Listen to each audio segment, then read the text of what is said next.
Welcome everyone to the Med Spa Accelerator Podcast, brought to you by Everable Marketing, the go-to resource so you can get the latest hacks and best practices to market and grow a profitable medical aesthetics practice. My name is Maripili and I am obsessed with all things business, marketing, operations, numbers, and helping you grow and take your med spa to the next level.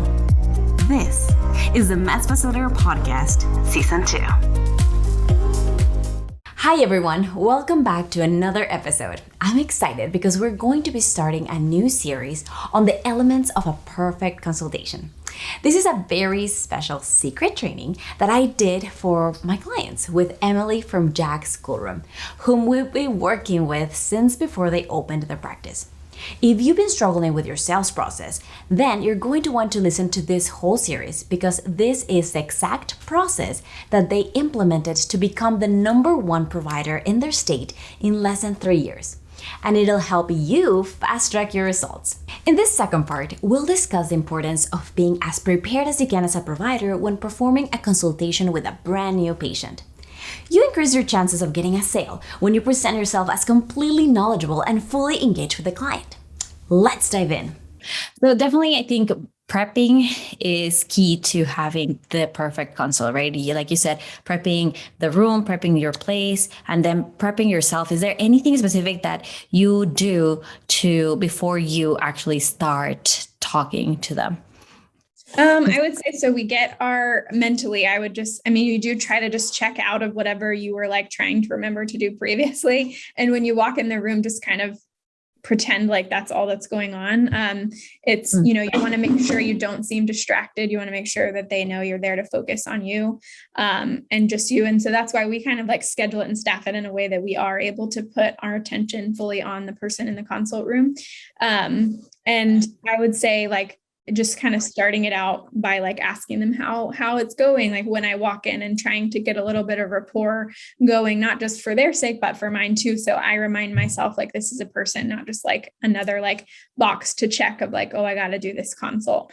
But reminding myself like there's a human being in front of you. So, treat them with kindness, and also like, remember that it's not just you do it every day. Again, it's like another like, I just do another consult, but like they've never come before. And if you put yourselves in their shoes, they're, maybe nervous, or just, you need to kind of treat them with all the attention that you have. Right. And has it ever happened to, like you are doing this constantly, right? So sometimes it might feel like you're being repetitive because you're doing the same thing again and again.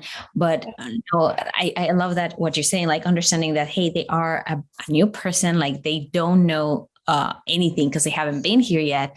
Has it ever happened like, oh, did I mention that before? Or was that my previous consultation? Oh yeah, all the time. And sometimes I'm honest, like I'll just say like, I won't say like, oh, was that last time? But I'm like, I don't know if I've said this to you yet, but like, I definitely, and I would say it feels like you're being repetitive, but you have to remember they don't think you're being repetitive because they've only heard it once. Like you may have said it 10 times today. So if you do happen to, I always would err on the side of like making sure you've told them something you want to tell them. And if you do say it twice, they're not going to think anything's, they haven't heard it for the 12th time. Like it's just maybe just one extra time, but it definitely does happen where you'll start like mixing up in your head. Like, I don't remember who I told that to. In that case, I do think it helps to have a little bit of like, just have that set of questions that you ask them, because then it kind of flows more naturally into conversation. And then also having that, I have like a checklist in my head of like what I want to go over with them in an outline. And so I just kind of do the same. I do it in the same order every time. Not like I say the same exact thing every time, but I do it in the same order so that I know there's some sort of structure to it. Because if not, there's like 20 details you could remember to tell somebody and you don't remember which one was what. So in my mind, having that structure, and we teach this when we're training our staff as well, is like, as much as you want to make it a conversation and not just like a speech or something, having that order helps you know, okay, well, I always go over like, in our example, I always go over like what to expect during the treatment, and then side effects, and then how many treatments people usually get, and then kind of the permanency of the results and kind of how that works. So I know where I'm at in the order. And so I know if I've kind of said something already or not. Oh, nice. That's really good. Yes. Just having like a quick checklist of some sort. Yeah. And I at this point just have it memorized, but if you, at the beginning, like you could literally just write one word, like expectations, side effects, number of treatments, and like whatever it may be, just one word to remind you of like kind of what you wanted to talk about and what you wanted to tell them. Nice. Yes, that's really good. And so are there any other specific like elements during the consultation that you feel like they're key to both kind of keep them at ease, you and yourself, you know, like making sure that you are giving, like I said, like all the information, and that you feel comfortable too, because I feel like you feeling comfortable gives that sense of them being at ease as well. And just like, okay, I can trust this person. I know what's happening. Definitely. There's like so many things. I could go on for like hours about it, but I'll kind of try to remember just like the most important ones. Is that I know I kind of mentioned having that like in order in your head of whatever, but then also realizing like one of the biggest things I would say is like sometimes we put the pressure on ourselves as a provider to be like doing it like I need to do it the exact same way, or I need to remember to say it this way or whatever. You have to remember the person in front of you has zero idea of what's supposed to be happening. They have zero idea of like what order you wanted to do things in or what you wanted to tell them. So if you forget to tell them something, or if you do something out of order, or they have no idea, like they don't know, you know, but they have no idea. So to them, it's going to seem normal and fine. And I think you hit the nail on the head of like the confidence part is the most important. So I would say, if nothing else, you obviously want to get them the right information. You want to make sure that you're telling them what you need to, but don't let your perfectionism of like making sure you say everything get in the way of your confidence. Because as long as you are confident and comfortable, they're going to trust you. And if you forgot to say something, you can always say it later. You can always text them or email them, you know, or make sure they hear it before treatment. But you have to remember they don't know what it's supposed to be like. So if you feel like in your head, like, oh, this one wasn't as good as the last one, or like, oh, I didn't explain that as clearly or in depth, they don't know what you did last time. So you really like it, you just take that pressure off of yourself because they don't know what it's supposed to look like. You do, but they don't. Yes. I think like that is a huge mental barrier of like, oh, I have to do it perfect every single time. And I love how you guys like, hey, go back to this is a person and just making sure that I am servicing them in the best way that I can. Like just hearing them out of what they need, especially for maybe so like a practice that has a lot of different services and kind of they don't know exactly what they might need, starting at that point.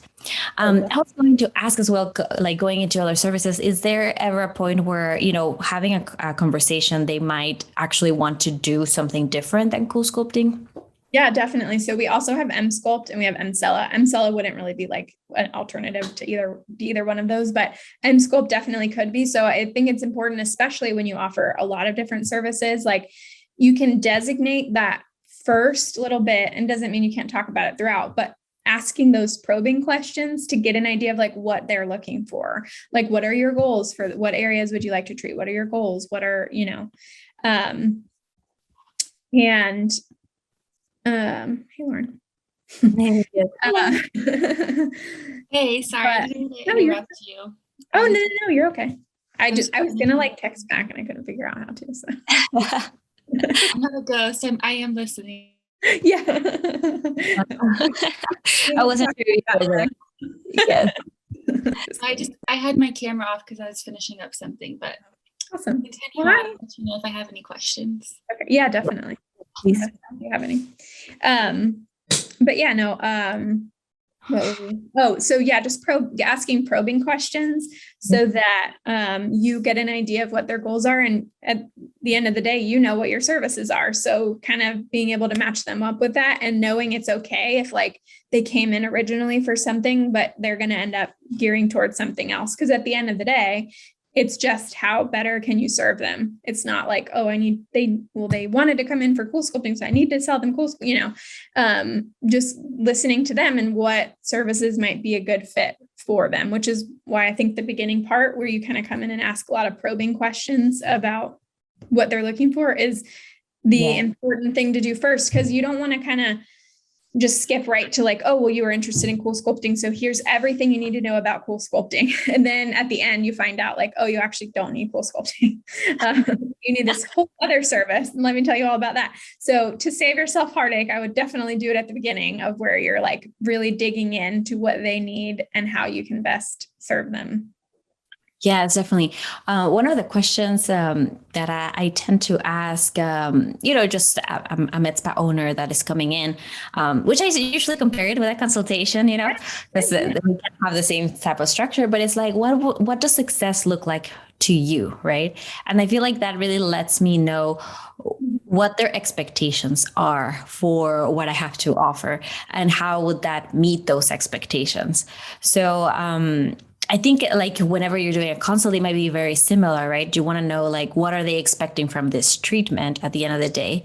And if you have anything else that can either be a downsell, an upsell, or even a cross-sell inside your practice, you can already have that conversation, or at least know that that conversation might be able to happen.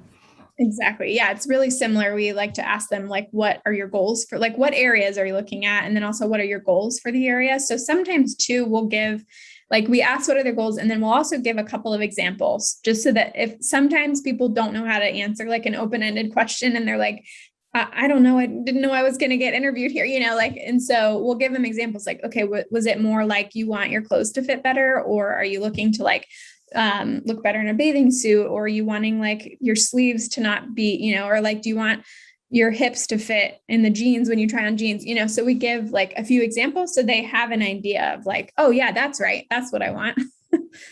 Right. Almost like a multiple choice question, right? Make the test a little easier. Yes. Sometimes they'll expand on that and open up and it gives you more information.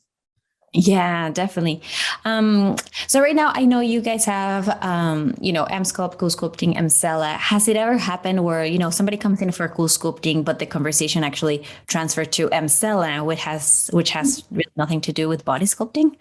Yeah, definitely. That has definitely happened before. And so again, we kind of touch like if they still were interested and wanted to like get information about cool sculpting, we would still give them that information. But a lot of times what we'll do is like we'll follow the lead of the conversation for sure. So if they're more interested in Mcella, then I would talk more about that first. And then at the end, I would say like, oh, I'm going to give you the pricing information for Mcella, but just before I give you your quote, would you want to know about cool sculpting and quoting, or would you want any of those areas assessed? Because what we do at the end is we give them a quote for the services that, in the plans that we would recommend. And we can we a lot of times will mix services. So like, okay, if you wanted to do cool sculpting on these areas, here's your quote. If you want to do M-Sculpt on these areas, or if you wanted Mcella. So before kind of getting their quote ready, we make sure that we ask them like if there's any other of those services that they would want, just so that we give them a comprehensive quote and give them all the information they could want. So we will touch base on the other things. But yeah, I mean, if we've definitely had it happen where it's like, oh, you came in for cool sculpting, but you want to do Mcella first, that's fine. And then they'll do Mcella. And then a lot of times they'll be like, okay, this worked great. Can I do cool sculpting now? I'm like, sure. Yes. I thought you'd never ask. We had somebody the other day, literally her words were, one of our other team members was telling me that she had done Mcella with us and loved it, works well. And she wanted a cool sculpting quote. So we did like a mini consult in one of her sessions. And she was like, I've just come to the realization that you people know what you're talking about. So I need to give you a lot of money. Yeah. I like that. I like that. And see, it goes back to like we've been talking about like knowing your stuff is like crucial to everything. It's just going to help with your confidence. It's going to help with the trust that people have in you. And at the end of the day, like you are meeting them where they're at in that buying journey. That is amazing. That is so amazing. It makes you feel good. Like I'm doing my job good. Right? It does. Awesome. Have a good week. You too. Say hi to Marcos. I will. Sounds good. Bye.